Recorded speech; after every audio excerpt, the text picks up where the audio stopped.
দর্শকবিন্দু দেখুন এবং শুনুন, এরা তো মা হারা, মাসির কোলে মানুষ হচ্ছে।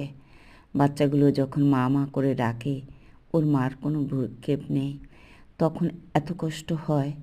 আর কালকে একজন বোন, সে বলল তার বাচ্চাটা কোলে তার স্বামী এমনি করে চলে গেছে অন্যজনকে নিয়ে। আবার একটা দিদি, সেও তাই বলল। আমি শুধু শুনছি আর ভাবছি কী বিপর্যয়, কার দুঃখ কে শুনবে, এবং একটা দুঃখ থেকে আর একটা দুঃখ যেন শতগুণ বেশি।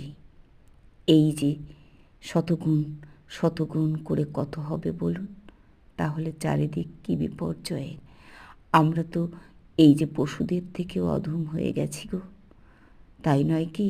মানে রোগে আক্রান্ত, সমস্ত মেন্টাল বিপর্যয়ের দিকে দেখুন, দেখুন।